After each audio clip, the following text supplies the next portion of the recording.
అంతా, ప్రలోభాలతో కూడుకున్నటువంటి కర్మకాండ అంతా, మోసాలతో కూడుకున్న కర్మకాండ అంతా పైకి వచ్చి పరస్పరం మీకు వ్యామోహాన్ని కలిగిస్తాయి. ఇప్పుడు వ్యామోహాన్ని కలిగిస్తూనే లేదా కర్మకాండ అంతా ఒకరినొకరినే. అది చేస్తే ఆ ఫలం వస్తుంది, ఇది చేస్తే ఈ ఫలం వస్తుంది, ఇలా చెప్పరు వాళ్ళు పెద్దలు. వాళ్ళు ఏమంటారా, ఈ యాగం చేస్తే ఆ ఫలం, ఆ యాగం చేస్తే ఈ ఫలం చెప్పరమ్మ వాళ్ళు. వాళ్ళు ఏమంటారు, ఒకే మాట, భగవతార్పితమైన బుద్ధితో నువ్వు చేసుకునే కర్మ చెయ్యి. నీ దగ్గర ఉండేది ఫలం, పుష్పం, దాంతోనే భగవతార్పితం చెయ్యి. పెద్ద యాగాలు నేను చేయమని చెప్పానా? చూసారా యాగాలు గీగాలు చేయిస్తుండేటువంటి వాళ్ళంతా భగవద్గీతలో నింద చేశారు. చూసారు, యామిమాం పుష్పితాం వాచం ప్రవదంతి అవిపశ్చిత వేదవాద రథ పార్త. అదే పుష్పాల వలె మాట్లాడి ఇది చేస్తే నీకు స్వర్గం వస్తుంది, అది చేస్తే నీకు అది వస్తుంది అని చెప్పేవాళ్ళు మిమ్మల్ని మోసగిస్తున్నారు. వాళ్ళు అవివేకులు, బుద్ధిహీనులు, వాళ్ళు వలలో పడకండి అని భగవద్గీతలో కూడా హెచ్చరిక చేశారు. అందుకని చక్కగా మీ దగ్గర ఏమున్నదో దాంతోనే భగవతార్పితమైన బుద్ధితో జీవించండి, ఇలాగ విలువలంతా సంగ్రహించుకోండి అని చెప్పేంత కొరకు ఇలాగా కృష్ణుడు ఈ విధంగా జన్మించవలసి వచ్చింది అని చెప్పేస్తున్నారన్నమాట. ఇక్కడ నుంచి స్టార్ట్ చేస్తున్నారు. ఇలాగా 3 గుణాలకు అతీతంగా ఉంటాడు ఆయన పరమాత్మ. ఆ విధంగానే జన్మించటం జరిగింది. కాబట్టి ఈ జ్ఞానాన్ని కలిగించుకున్న వాళ్ళు కూడా 3 గుణాలకు అతీతంగానే ఉంటారు. వాళ్ళు దేహేంద్రియాలకు లోబడి ప్రవర్తించరు. వాళ్ళు చెప్పే విషయాలన్నీ గొప్పగా ఉంటాయి అని తీసుకొచ్చి చెప్తున్నారు. మనం నెక్స్ట్ క్లాస్లో చెప్పుకుంటాం. ఓం సహనావతు సహనో భునక్తు సహ వీర్యం కరవావహై తేజస్వినావధీతమస్తు మా విద్విషావహై. ఓం శాంతి శాంతి శాంతి. హరి ఓం. శ్రీ గురుభ్యో నమః. హరి ఓం. తత్సత్. ఓం సహనావతు సహనో భునక్తు సహ వీర్యం కరవావహై తేజస్వినావధీతమస్తు మా విద్విషావహై. ఓం శాంతి శాంతి శాంతి. హరి ఓం. శ్రీ గురుభ్యో నమః. హరి ఓం. ఓం పార్థాయ ప్రతిబోధితాం భగవతా నారాయణేన స్వయం జ్ఞానేన జ్ఞానం పురాణం జ్ఞానదే మహాభారతం అద్వైతామృతవర్షిణీం భగవతీం అష్టాదశాధ్యాయినీం అమృతస్వాం సందదామి భగవద్గీతే భగవద్వేషిణీం. హరి ఓం. శ్రీ గురుభ్యో నమః. హరి ఓం. లేదమ్మా రాద్దాయా, అది కామన్గా రాసుకోండి. ఉంటుంది ఇక్కడ ఇంట్రడక్షన్ చూడండి, అక్కడ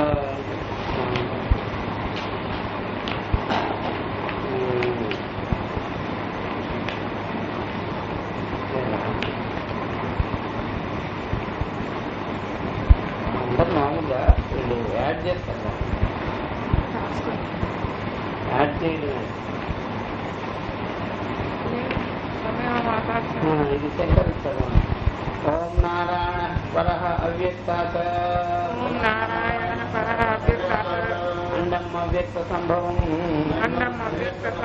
అండస్యాంతస్మిమే లోకాః ద్వీపాచమేధిని. కంటపడింది.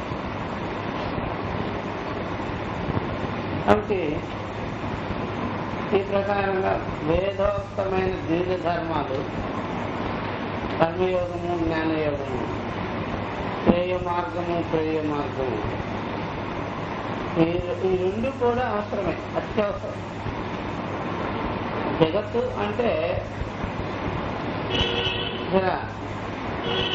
జగత్తు అనగానే ప్రవృత్తి ఉండాలి, నివృత్తి ఉండాలి. ప్రవృత్తి ఉండాలి, ప్రవృత్తి దానికి కావలసినటువంటి వ్యవహారం అంతా ఉండాలి. నివృత్తి దానికి కావాల్సిన జ్ఞాన వైరాగ్యాలు ఉండాలి. ప్రవృత్తి కంప్లీట్నెస్ కాదు కదా. ఇవన్నీ ఏమేమి ఉన్నాయో భౌతిక శాస్త్రాలు అవన్నీ కలిపి, భౌతిక విధానము ఇవన్నీ కలిపి ప్రవృత్తికి సహకార సాధన. ప్రవృత్తిని సాధించి పెట్టేది. ప్రవృత్తిలో మనము దేహేంద్రియాలతో జీవించేదానికే ఈ సైన్స్ వగైరా ఇవన్నీ ఈ స్థూల దేహాన్ని కనపడుతుంది. ఈ స్థూల దేహంతో మనము ఉంటా ఉన్నాం. స్థూల దేహంతో అన్నపానాది వ్యవహారాదులు అన్నపానాది వ్యవహారాదులు ఇవన్నీ కూడా మనం చేస్తాం, వ్యవహారం చేస్తాం. ఇప్పుడు ఏం చేస్తున్నాం అలాగే చేస్తాం. అంటే సైన్స్కి ప్రత్యేకమైన మార్గం ఏముంది? దేహాన్ని కొనుకొచ్చే సాధనలు ఏవేవి అది ఆవిష్కారం చేస్తుందో అంత దేహాన్ని కొనుకొస్తుంది. దేహ ఉపయోగం అంతే తప్ప ఇది. అలాగే కర్మకాండ, నీటి బాధలు, ఉపాసనాదులు మొత్తము కలిపి ప్రవృత్తి మార్గాన్ని సాధనలో ప్రవృత్తిని కలిగిస్తాయి. ప్రవృత్తి విషయాన్ని, ప్రవృత్తి ఫలాలని అందిస్తాయి.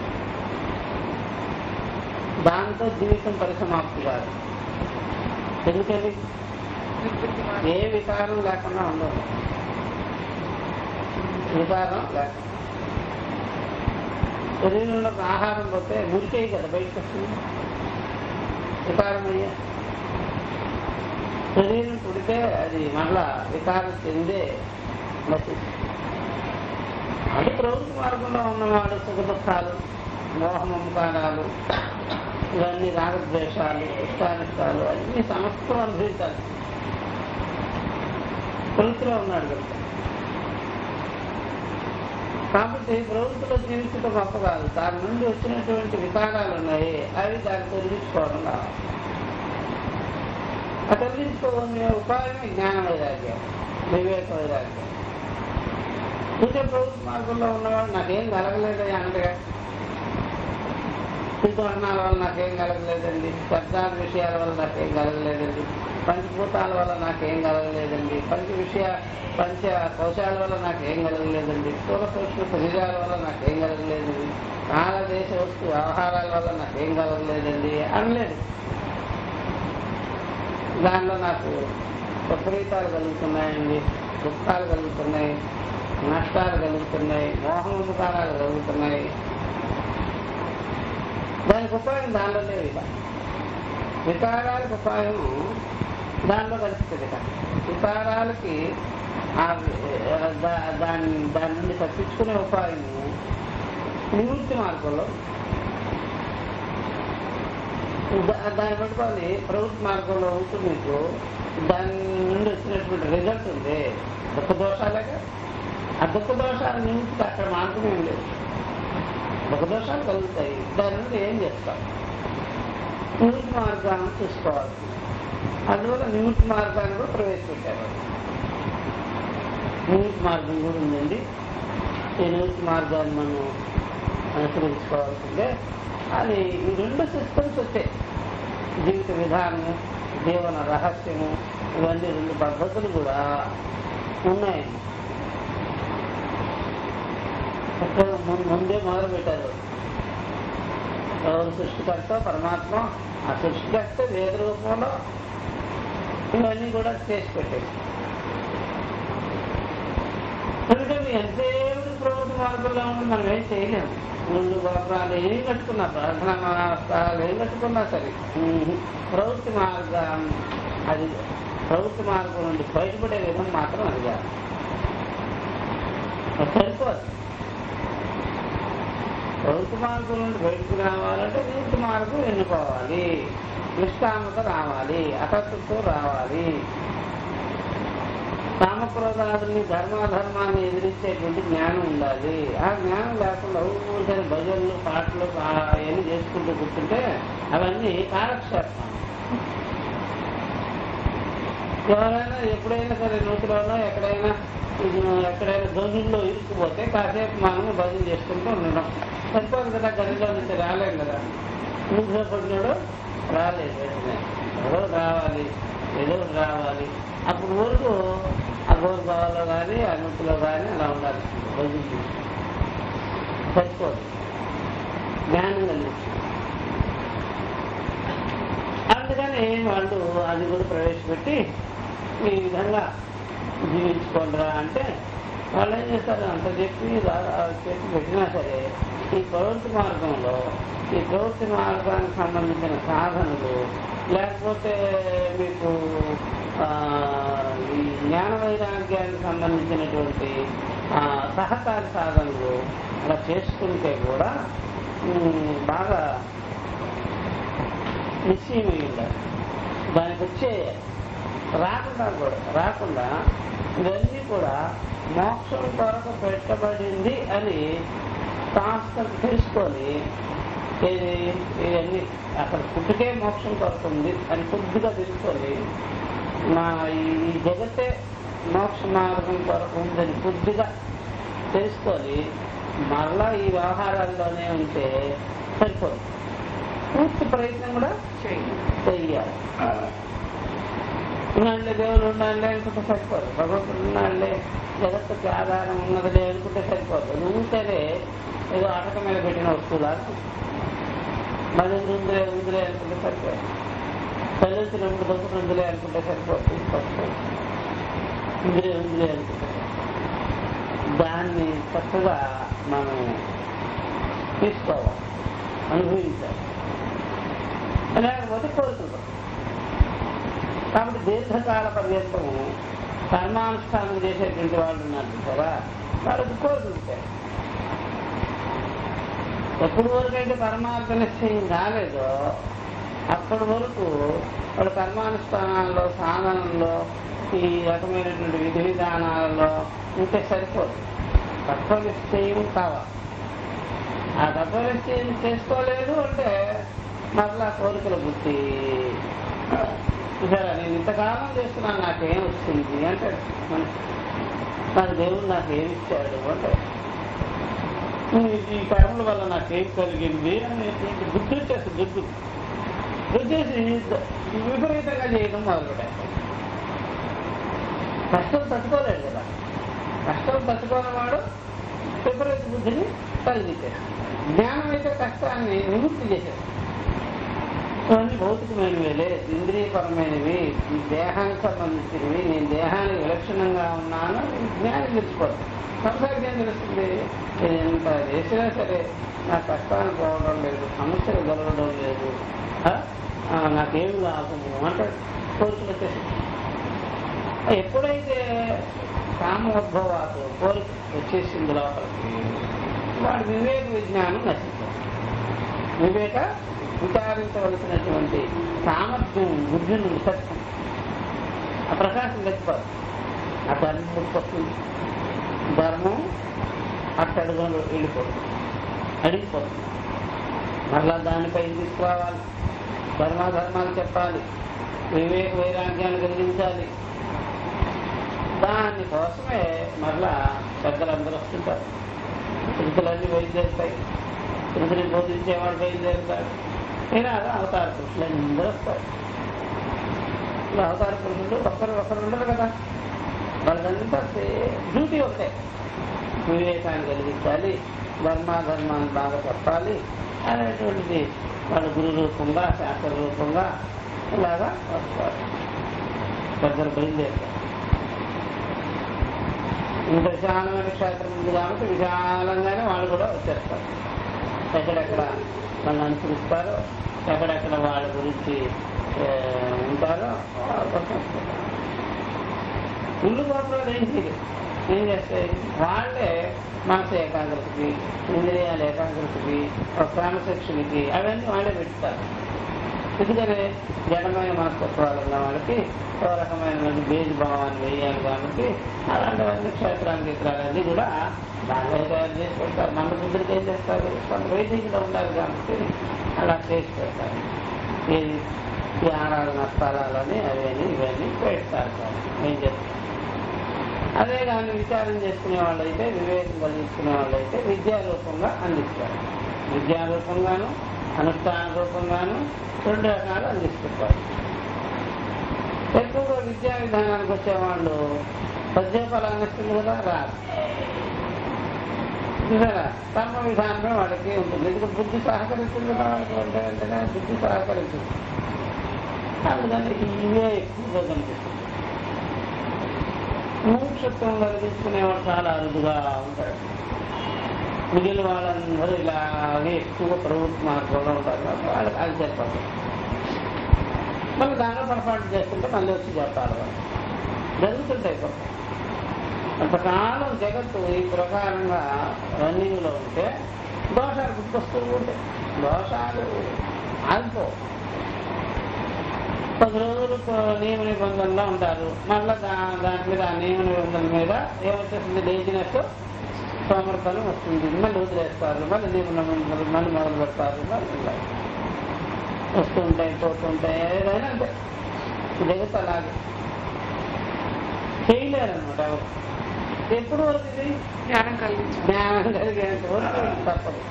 అప్పుడు జ్ఞానుల కొరకు ధర్మోద్ధరణ ఉండదు, అజ్ఞానం కొరకు ధర్మోద్ధరణ ఉంటుంది. సిస్టమ్ స్టార్ట్ చేసేస్తుంటారు. ఎప్పుడు జ్ఞానం కలిగిందో వాళ్ళ చేతులకు వస్తుంది, మొత్తం జగత్తంతా వాళ్ళ చేతులు. కాబట్టి ఇప్పుడు ఈ అవతార పురుషులు వాళ్ళు వీళ్ళు రావడం ఎవరి కొరకు, తత్వవేత్తల కొరకు కాదు, ఇంకా వాళ్ళు పనిచేస్తారు. ఈ సామాన్య జ్ఞానం కోసం వచ్చి వాళ్ళకి ధర్మాలు, విలువలు, జ్ఞానం యొక్క విలువ కూడా చెప్పి దానికోసం మీరు ప్రయత్నం చేయాలి, ఇవన్నీ సరిగ్గా చేయాలి అని చెప్పి వెళ్ళిపోతారు. ఈ ప్రకారంగా ఆయన పెట్టారు. ఇలాగా కృష్ణుడు కూడా ఇలాగా చూసారా ఆ జ్ఞానంతో ఉంది, ఆ జ్ఞాన బీజంతో ఇలాగ పుట్టడం జరిగింది. కృష్ణుడు పుట్టేటప్పటికి ఎవరికి తెలియదు ఎంత జ్ఞానం ఉంటుందని, మామూలుగానే ఉంటారని. బీజ రూపం కదా ఉంటుంది, ఎవరికైనా తెలియదు. నాకైనా తెలియదు, మీకైనా తెలియదు, ఎవరికైనా తెలియదు. వాళ్ళు అనుకుంటున్నారు. పుట్టిన తర్వాత వాళ్ళ సంస్కారాలన్నీ అభివృద్ధి అవటం, ఆ ప్రకారంగా వీడు పుట్టిన తర్వాత దేవుడు అయ్యాడే కానీ పుట్టుక ముందు దేవుడు కాదు అసలు. పుట్టిన తర్వాత అవతార పుట్టుడు అయ్యాడు, గురువు అయ్యాడు, దేవుడు అయ్యాడు. అన్నింటి మించింది గురువే కదా గొప్పవాడు. అప్పుడు అయ్యాడు. ఎందుకని గురువు దగ్గర వెళ్ళినప్పుడు గురువు అయ్యాడు, గురువు దగ్గరికి వెళ్ళేటప్పుడు దేవుడు అయ్యాడు, అవతార పురుషుడు అయ్యాడు. అంతకుముందు అలా ఆ తర్వాత జరిగిన విషయాన్ని చెప్పారు. ఓహో ఇతను కారణ జన్ముడై ఉన్నాడు అని చెప్పుకుంటారు. తర్వాత ఎప్పుడైనా సరే రిజల్ట్ వచ్చిన తర్వాతనే మనము ప్రారంభాన్ని వెతుకుతాం. నేను ఇంత కృషి చేశాను కాబట్టి ఇంత నాకు రిజల్ట్ వచ్చింది. కృష్ణుడు ఇంత మేధావి తత్వవేత్త అయ్యాడు కాబట్టి జ్ఞానం గురించి అంతా రాశారు. ఇప్పుడు రాకపోతే వెనకాల వదిలేస్తారు. ఎవరిదైనా ఈవెన్ శంకరాదైనా ఆ తత్వం బాగా ప్రకాశితమైన తర్వాతే ఆయన పుట్టుపూర్వోత్తరాల గురించి విచారిస్తారు. పర్వాలేదు, ఈ ఉపాధిలో ప్రకాశించిన తత్వం గొప్పదేనే. అంతేగాని ఎప్పుడైనా సరే అజ్ఞానం నుండే పుడతారు, తర్వాత జ్ఞానం కలిగిస్తారు. ఎవరైనా సరే చైతన్యం ఉంది, ఆ చైతన్యం దానికి ఉపాధి రావాలంటే ఆరోపాలు జరగాల్సిందే. ఆరోపాలు అందువల్ల అవతార తత్వంతో అవిద్య కల్పితమే. ఎవరి అవతారా అవిద్య కల్పితం, అవిద్య చేత కల్పింపబడుతుంది. ఆ తర్వాత అవిద్య కల్పితమైనటువంటి దాని నుండి బయటపడాలి, నివృత్తి చేసుకోవాలి. ఇది సిస్టమ్ అన్నమాట.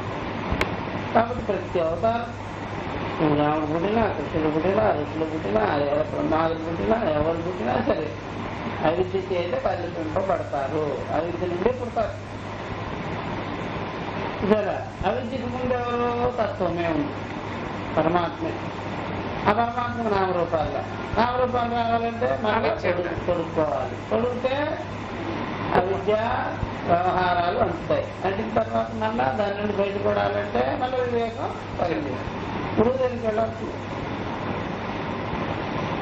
ఎవరైనా గురువు దగ్గరికి వెళ్ళాల్సింది. అందువల్ల ఎప్పుడైనా సరే బాగా గుర్తుపెట్టుకోవాల్సింది. సరే బంగారం ఉంటుందనుకోండి, అది మళ్ళీ ఆభరణానికి వెళ్ళాలంటే ఆభరణం చేసుకోవాలి, ఎవరి చేతిలో నల్లగాల్సింది. మళ్ళీ ఆభరణం నుండి విముక్తి పొంది మళ్ళీ బంగారం అవ్వాలంటే వాడి దగ్గరికి వెళ్ళాలి. వాడి దగ్గరికి వెళ్ళి బట్టి మీద ఎక్కిస్తాడు, తరగబెట్టేస్తాడు. మళ్ళీ దానిలో ఉండేవన్నీ రాగి అని తీసేస్తాడు. అట్లాగే శుద్ధ చైతన్యము ఆరోపితమైతేనే జన్మ, ఆరోపింపబడకుండా జన్మాదులుగానే మరి ఆరోపించుకున్న దాని నుండి వివేకం కలిగించుకోవాలంటే మళ్ళీ ఏం చేయాలి? గురువు దగ్గరికి వెళ్ళాల్సింది. రాముడు కాదు, అందరు కాదు, బురదలో కాలు పెట్టిన వాళ్ళు.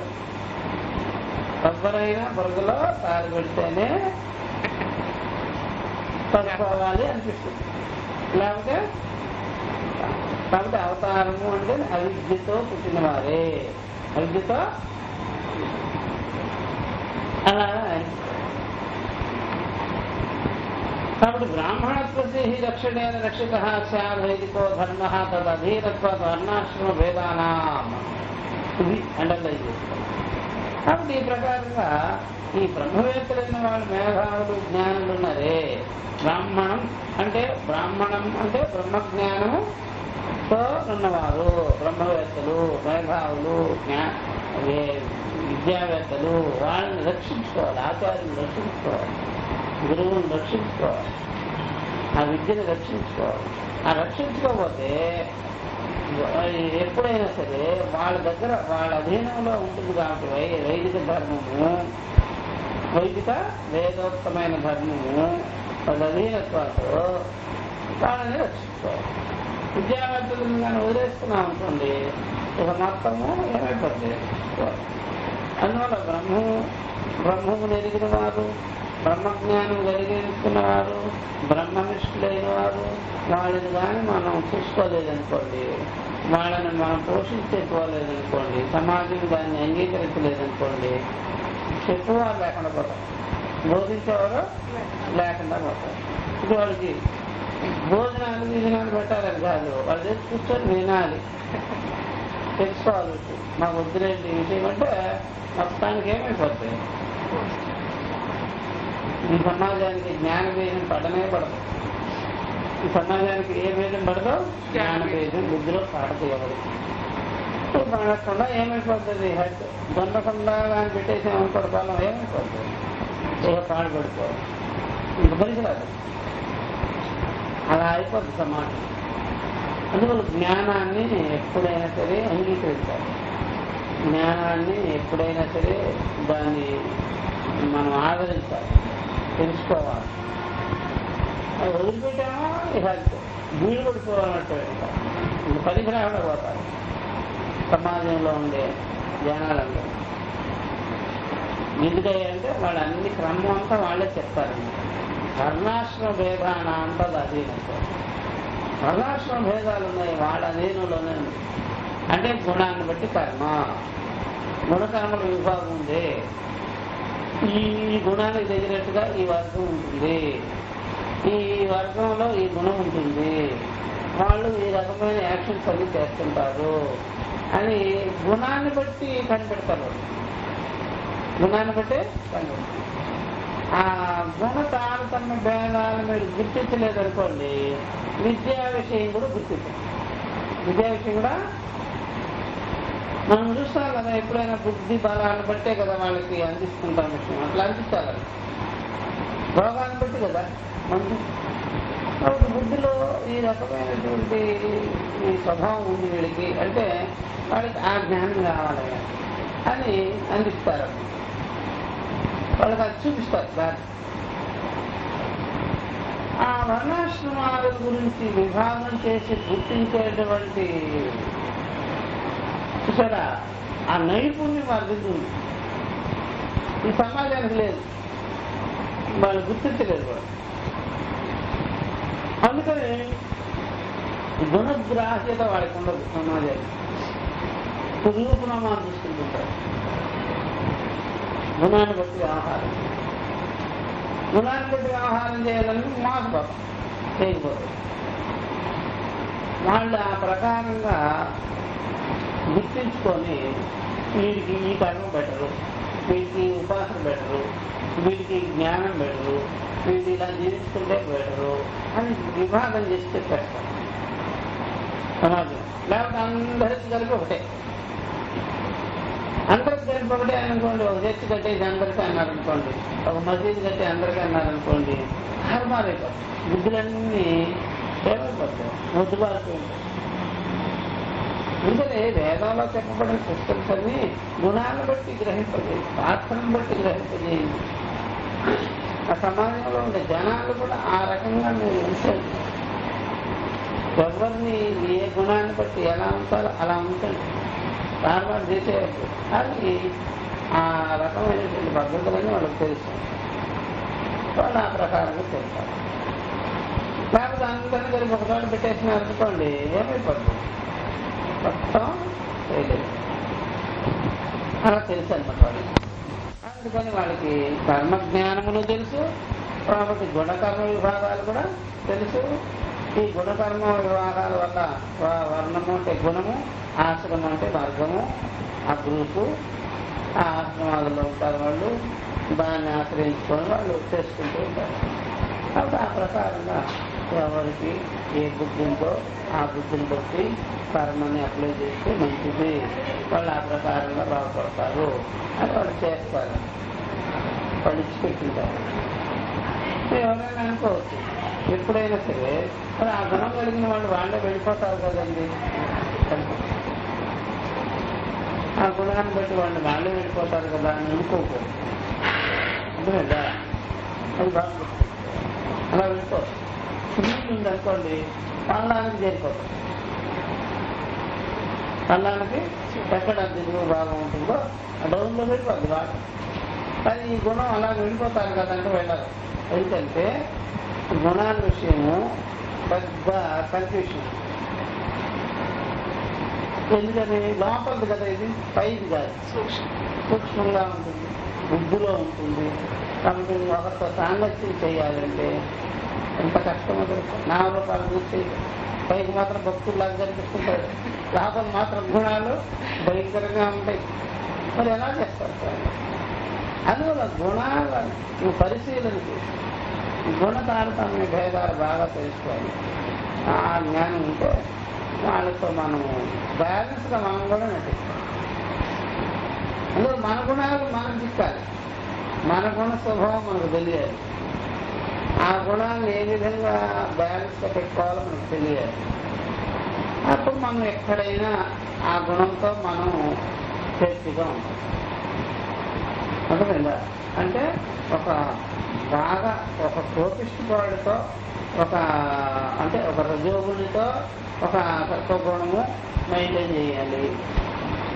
సత్వగుణం దొరకదు, ఇది ఎక్కడ రజోగుణమే కనిపిస్తుంది, సత్వగుణం ఎక్కడెక్కడో ఉంటుంది. అయినా సరే దీంతో కూడా మేనేజ్ చేయాలి కదా మనము. అప్పుడు దాన్ని వివేకంతో వచ్చిపోయే గుణాలు ఇవన్నీ పర్మనెంట్గా ఉండేది కాదు అని తెలుసుకోవాలి, మేనేజ్. ఆ గుణానికి ఆ గుణం చూడకుండా రాలేదు అనుకోండి, వైరం పెరుగుతుంది. అలాంటివి కూడా చెప్పారు. అందుకని వాళ్ళ అధీనంలో ఉంటుంది, విద్యావేత్తల అధీనంలో జాగ్రత్త. మనం గుణాలతో సంబంధం పెట్టుకున్నాం, దేహాలతో సంబంధం పెట్టుకుంటాం. పెట్టుకున్నది దేహాలతో సంబంధం, కానీ దేహాలతో ఎవరు ఉన్నాడు కదా, దేహాలతో ఎవరు ఉన్నాడు. కానీ దేంతో ఉంటుంది? గుణంతో కదా మాట్లాడేది. మీరు దేహంతో మాట్లాడతారా? మీకేదో గుణం ఉంటుంది, ఆ గుణంతోనే మీరు మాట్లాడతారు, ఆహారం చేస్తారు. వాడి కోపం వచ్చేస్తుంది. అప్పుడేమనుకోవాలి, ఇది రజోగుణం ఉంది. ఏ మాట చెప్తే వినరంటే తమో గుణం ఉంది, మంట బుద్ధి. అలా గుణాలు ఎప్పుడు కూడా వస్తూ పోతూ ఉంటాయి. బయలుదేరితే మేనేజ్ చేస్తాం. అలా ఉండాలి. కాబట్టి గుణము ప్లస్ ఆశ్రమం కదా, అంటే ఆ స్థానం. గుణము గుణస్థానము, గుణాలు తగినట్టుగా స్థానము, వ్యవహారము ఇవన్నీ ఉంటాయి. దాన్ని బట్టి మనము అంతఃకరణం బట్టి వ్యవహారం చేస్తూ పరమార్థానికి వస్తాం. అటు కర్మయోగానికి పోవాలన్నా ఇటు జ్ఞానానికి రావాలన్నా ఈ గుణాలు సహకరిస్తాయి. అందువల్ల ఏదో జాతి అంటే పుట్టుకు కాదు, గుణాలు కదా, పుట్టుకు కాదు. అర్థమైందా? పుట్టుకు కాదు. ఇప్పుడు వేప చెట్టుకు జాతి ఉంటుంది, మామిడి చెట్టుకు జాతి ఉంటుంది. చూసారా? మనుషులకి చూసారా దేహాకారం చేత లేకపోతే గుణాకారం చేత? దేహాకారం చేత పనికిరాదుగా. మనం దేంతో చేస్తున్నాం ఆహారం? గుణాలు. పుట్టిందేమో 2 కాళ్ళు 2 చేతులతో పుట్టాం, కానీ ఎవరితో చేస్తుంది ఆహారం? ఎలా చేస్తాం? ఈ శరీరంలో కలిసిపోయి ఉండవు కదా జాతి, ఇదే గుణాలు. వేప చెట్టుకైతే ఆ వేప చెట్టు శరీరం అంతా చేదుంటుంది, మనకు అలా ఉండదు కదా. మనకు ఎలా ఉంటుంది? మనకు ఒకటి, శరీరం ఒకటి.